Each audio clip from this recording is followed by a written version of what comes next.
हमारी संस्कृति, हमारे संस्कार सदा रहें हमारे साथ। सब्सक्राइब करें तिलक। आप सत्य ही कह रहे हैं। शासक के सीने में तो हृदय होना ही नहीं चाहिए। मैं जानता हूं महाराज, भली भांति जानता हूं कि आपने भी मेरी ही तरह अपने मन, अपनी भावनाओं का गला घोंट दिया है। मायासुर चित्रलेखा के साथ उषा शिव मंदिर जाएगी और वहां से वो अनिरुद्ध के साथ भागने का अवश्य प्रयास करेगी। अनिरुद्ध के साथ? हाँ मायासुर, अनिरुद्ध के साथ। ये हमारा दुर्भाग्य है। परंतु मैं उन्हें भागने नहीं दूंगा महाराज। मायासुर, हमें तुमसे ऐसी ही अपेक्षा थी मायासुर। तुम्हें केवल उषा और अनिरुद्ध को जाने से रोकना ही नहीं है, बल्कि अनिरुद्ध को बंदी बनाना है। और यदि समय की मांग हो तो अनिरुद्ध का वध भी कर सकते हो। आपकी आज्ञा का पालन होगा। इस घोर संकट में पड़कर तो सोचना भी कठिन हो गया है। तुम ठीक कहती हो चित्रलेखा। हम तो चारों ओर से घेर लिए गए हैं। यहाँ से बाहर निकलने का रास्ता ही सुझाई नहीं दे रहा है। रास्ता तो मैंने ढूंढ निकाला है। हमें भी तो बताइए ना, इस समस्या से बाहर निकलने का आपने क्या उपाय ढूंढ निकाला है? पहले शिव मंदिर जाने के लिए पालकी का तो प्रबंध करो। मैं समझ गई। आप पालकी में छुपकर मेरे साथ चलेंगे। राजकुमारी उषा के लिए तुरंत पालकी का प्रबंध करो। जो आ गया सुरेश्वर। तुम जा सकते हो भूतनाथ। प्रणाम महाराज। प्रणाम पिताश्री। मेरे लिए क्या आज्ञा है महाराज? तुम चाहती हो कि उषा देवादिदेव शिवजी के दर्शन के लिए शिव मंदिर जाएं? हाँ महाराज, मंदिर के पवित्र वातावरण में पग रखते ही मन को दिव्य तृप्ति प्राप्त होती है। तुम चाहो तो उषा को आज ही शिव मंदिर ले जा सकती हो। हाँ चित्रलेखे, तुम स्वयं जाकर राजकुमारी उषा को यह शुभ समाचार सुना दो। आज बल्कि अभी और इसी पल वो शिव मंदिर जा सकती है। जो आज्ञा महाराज। चित्रलेखे,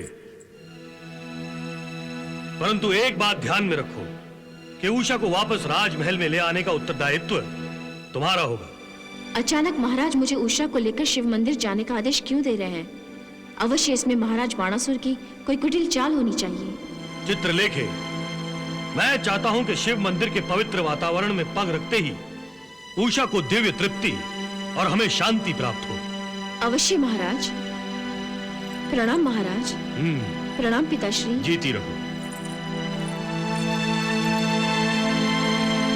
महामंत्री, चित्रलेखा के मन में विद्रोह के जो विचार गूंज रहे थे उन्हें हमने भी सुना है। हाँ महाराज, मैंने भी चित्रलेखा के मन में झांक कर देख लिया है कि कैसी उथल पुथल मची हुई है। परंतु मुझे खेद है महाराज कि मेरा रक्त ही आपसे विद्रोह कर रहा है। महामंत्री, मैं समझता हूं आप एक देशभक्त हैं और ये सब देखकर आपके विचारों में किस प्रकार की आंधी चल रही है। महाराज, महामंत्री, आप हमारे इन वेदनाओं से भली भांति परिचित हैं, वैसे ही जैसे मैं आपकी वेदनाओं से परिचित हूं। हाँ महाराज, हम दोनों के मन की करुणा और वेदना एक ही है। महाराज, हम दोनों ऐसी पुत्रियों के पिता हैं जो अपने पिता से ही विद्रोह कर रही हैं। भूल जाओ महामंत्री पिता और पुत्री के रिश्ते को, क्योंकि दुर्भाग्य से हम राज्य शासक हैं। शासक का कोई संबंधी नहीं होता महामंत्री। शासक का संबंध केवल राज्य के हित से जुड़ा होता है। हाँ महाराज, आप सत्य ही कह रहे हैं। शासक के सीने में तो हृदय होना ही नहीं चाहिए। मैं जानता हूं महाराज, भली भांति जानता हूं कि आपने भी मेरी ही तरह अपने मन, अपनी भावनाओं का गला घोंट दिया है।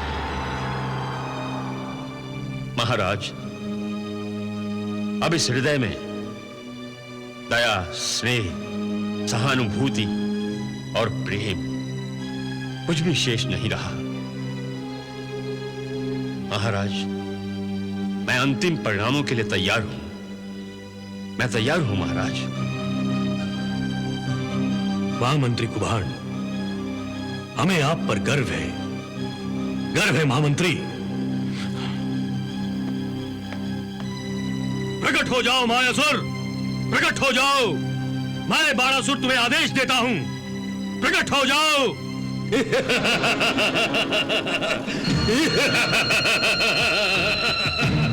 प्रणाम महाराज, प्रणाम महामंत्री।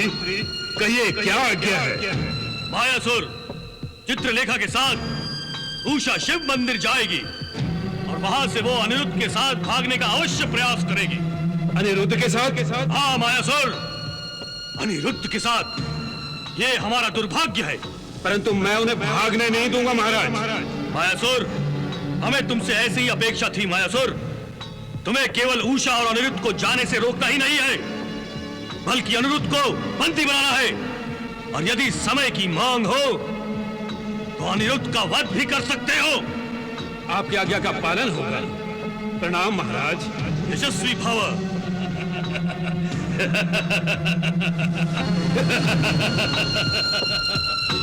महामंत्री कुभार। कहिए असुरराज, क्या आज्ञा है? महामंत्री, आपकी और मेरी पुत्री हमारी आंखों में धूल झोंकना चाहती है, परंतु वो ये नहीं जानती कि वो स्वयं अपने ही जाल में फंसने जा रही है।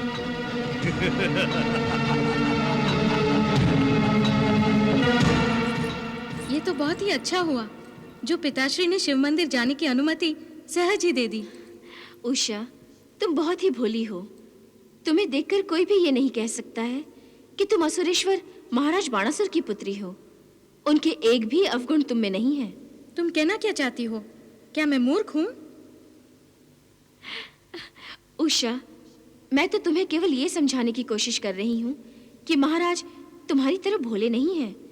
वो सब समझते हैं और उन्हें विश्वास है कि राजकुमार अनिरुद्ध यहीं कहीं छुपे हुए हैं। और वो ये भी समझते हैं कि ये सब कुछ मेरी कारस्तानी से हो रहा है, इसलिए तो वो मुझे रंगे हाथों पकड़कर मुझे दंडित करना चाहते हैं। और इसलिए उन्होंने मुझे ये दायित्व सौंपा है कि मैं तुम्हें अपने साथ लेकर शिव मंदिर जाऊं और सुरक्षित वापस भी लाऊं। इसका अर्थ ये हुआ कि यदि मैं और उषा शिव मंदिर से भाग निकले तो तुम संकट में आ जाओगी। असुरेश्वर तुम्हें अवश्य ही मृत्यु दंड देंगे। तब तो मैं ना शिव मंदिर जाऊंगी और ना द्वारिका। उषा, तब तो समस्या और भी गंभीर हो जाएगी। तुम शिव मंदिर न जाकर मुझे बचाना चाहती हो ना? परंतु यदि राजकुमार अनिरुद्ध को यहाँ पकड़ लिया गया तो राजकुमार और उनके साथ मैं भी संकट में पड़ जाएंगे। तो अब हम क्या करें? कुछ सोचते हैं।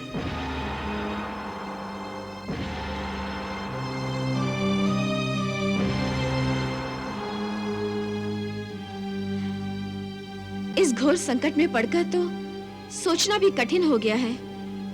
तुम ठीक कहती हो चित्रलेखा। हम तो चारों ओर से घेर लिए गए हैं। यहाँ से बाहर निकलने का रास्ता ही सुझाई नहीं दे रहा है। रास्ता तो मैंने ढूंढ निकाला है। तो फिर हमें भी तो बताएं। हाँ राजकुमार अनिरुद्ध, हमें भी तो बताइए ना, इस समस्या से बाहर निकलने का आपने क्या उपाय ढूंढ निकाला है? बताऊंगा बताऊंगा, पर इतनी जल्दी नहीं। फिर कब बताएंगे? पहले शिव मंदिर जाने के लिए पालकी का तो प्रबंध करो। मैं समझ गई। आप पालकी में छुपकर मेरे साथ चलेंगे। राजकुमारी उषा के लिए तुरंत पालकी का प्रबंध करो। जो आ गया सुरेश्वर। तुम जा सकते हो भूतनाथ। असुरेश्वर, अनिरुद्ध बहुत चालाक है, बहुत ही चालाक है असुरेश्वर। नहीं कुमार, वो चालाक नहीं, वो मूर्ख है। ये आप क्या कह रहे हैं असुरेश्वर? जो अब तक हम सब की आंखों में धूल झोंकता आया है, वो अनिरुद्ध भला मूर्ख कैसे हो सकता है? नहीं कुमार, वो मूर्ख ही है। जो स्वयं मूर्ख होते हैं वो दूसरों को भी मूर्ख ही समझते हैं कुमार। असुरेश्वर, आप भी तो अनिरुद्ध को मूर्ख समझ रहे हैं, तो फिर इसका अर्थ तो ये हुआ। महामंत्री कुमार, क्षमा करें असुरेश्वर। अनाप शनाप बातें करके हमारे क्रोध की शक्ति को नष्ट मत करो। जाओ और पालकी के शिव मंदिर पहुंचने से पहले रास्ते में रोककर उसकी तलाश ही लो और अनिरुद्ध को बंदी बनाकर हमारे चरणों में डाल दो। हम शत्रुपुत्र के सिर को अपने पैरों से ठोकर मारने के लिए उत्सुक हैं। जाओ। जो आज्ञा असुरेश्वर।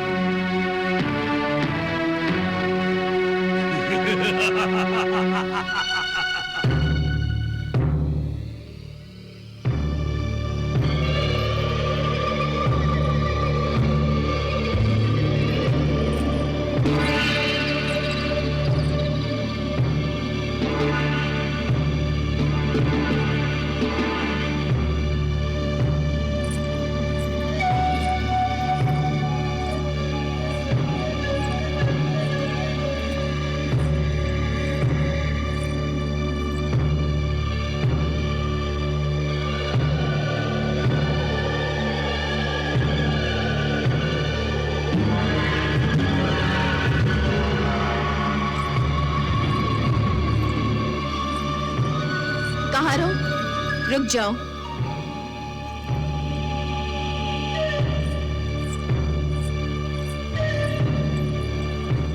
उषा, क्या हुआ चित्रलेखा? पालकी क्यों रोक दी गई? आगे संकट दिखाई दे रहा है।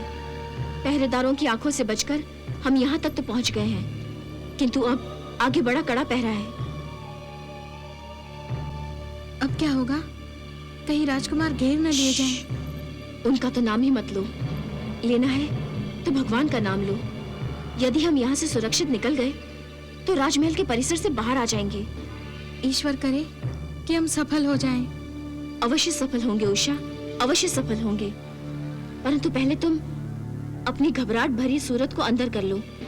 यदि किसी ने तुम्हारे मुखमंडल पर हवाइयां उड़ती देख ली ना, तो सारा बना बनाया खेल बिगड़ जाएगा। और उषा, भगवान से प्रार्थना करो कि कोई चमत्कार हो जाए और हम बच जाएं। चलो कहारो।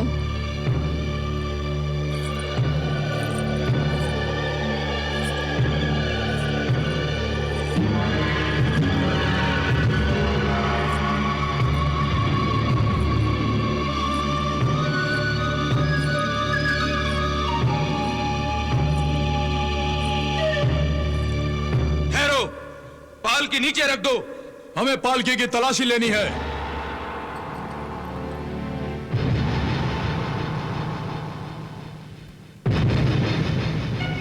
प्रभु, पालकी को तो रोक लिया गया है।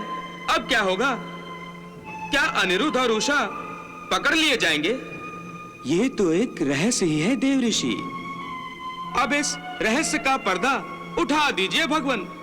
नहीं देव ऋषि, प्रभु, मेरी उत्सुकता का अंत कर दीजिए। अब तक तो आपके इस नाटक ने नए नए रंग दिखाए हैं, किंतु उत्सुकता की इस घड़ी में मन बेचैन हो गया है। ऐसा लग रहा है कि अनिरुद्ध पकड़ लिया जाएगा। फिर क्या होगा? दूसरे ही पल लगता है कि अनिरुद्ध नहीं पकड़ा जाएगा। परंतु कैसे भगवान, कैसे? वो देखिए भगवान, अनिरुद्ध की पालकी को बाणासुर के सुरक्षा रक्षकों ने घेर लिया है। यही तो नाटक की नाटकीयता है देवर्षि। ये नाटकीयता ही दर्शकों की उत्सुकता बनाए रखती है। दर्शक ऐसे नाटकीय क्षण में इतने मग्न हो जाते हैं कि वो इस नाटक को अपने जीवन का एक अंग ही समझते हैं। उस रोमांचक क्षण के समय वो भूल जाते हैं कि ये नाटक है। वो अपने आप को नाटक के अभिनेता अथवा अभिनेत्री में देखते हैं। उस अभिनेता अभिनेत्री का सुख दुख उनका अपना सुख दुख हो जाता है। इसलिए नाटकीयता के मंच पर दर्शक ईश्वर की प्रार्थना भी करते हैं कि हे ईश्वर, आप इस अभिनेता का साथ दें, जैसे इस समय आप मुझसे प्रार्थना कर रहे हैं देवर्षि। नारायण नारायण। देव ऋषि, जैसा कि मैंने आपको पहले ही बताया था कि नाटक जीवन का ही प्रतिबिंब होता है। जीवन एक रहस्य है, नाटक भी तो एक रहस्य ही है। हाँ, नाटक भी जीवन जैसा ही प्रभावी होता है। जब मृत्यु का बाण जीवन का प्रवाह रोक देता है, तब जीवन समाप्त होता है, और जब नाटक पर पर्दा गिरता है तब नाटक समाप्त होता है। नाटक की नाटकीयता दर्शकों के दिल की धड़कनें तेज करती हैं। जीवन में ऐसी कई घटनाएं घटती हैं जो नाटक की नाटकीयता से भी अधिक नाटकीय होती हैं। आप जो देख रहे हैं देवर्षि, वो जीवन है जो किसी नाटक से भी अधिक रोमांचक है। प्रभु, इस रोमांचकारी नाटक में आप कब प्रवेश करेंगे? उचित समय पर। अब तक वो उचित समय नहीं आया है भगवान। आपकी लीला धन्य है प्रभु। देवर्षि, इस समय तो उषा, चित्रलेखा और अनिरुद्ध लीला रच रहे हैं।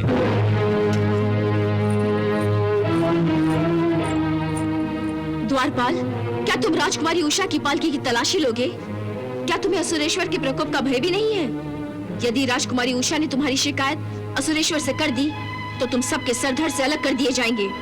क्षमा करें चित्रलेखा जी, परंतु पालकी की तलाशी लिए बिना हम आपको आगे जाने की आज्ञा नहीं दे सकते। क्या आप हमें आज्ञा देंगे? कहीं आपने भांग वांग तो नहीं पी रखी है? क्या आप ये नहीं जानते हैं कि ये राजकुमारी उषा की पालकी है? राजकुमारी उषा तो पालकी में बैठी हुई है, लेकिन क्या आप मुझे भी नहीं पहचान रहे हैं? मैं महामंत्री कुम्हांड की पुत्री चित्रलेखा हूँ। पिताश्री से कहकर तुम सबकी वर्दी उतरवा दूंगी। बड़े प्रहरी बनते हैं। बुलाओ महामंत्री जी को। उन्हें बुलाने की कोई आवश्यकता नहीं, वो यही है।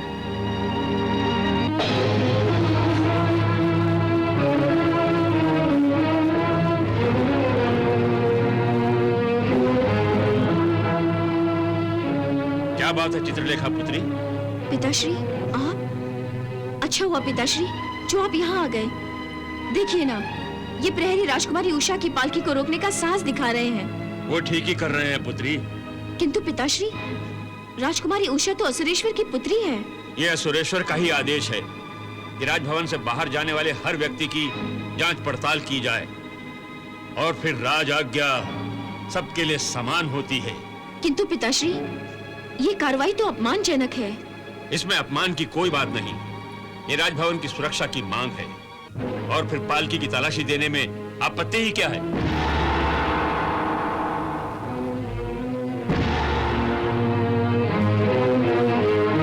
चित्रलेखा, तुम महामंत्री की पुत्री होकर राज आज्ञा का विरोध करने जा रही हो, यह कदापि उचित नहीं है। अब मैं स्वयं पालकी की तलाशी लूंगा।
प्रणाम महामंत्री जी। प्रणाम।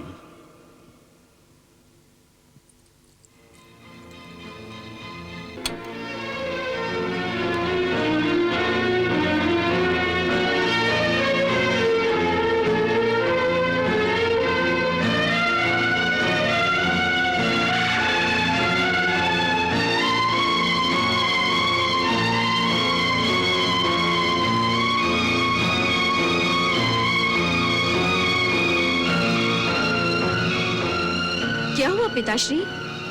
कुछ नहीं। तो फिर हम जाएं? चलो कहा रहो।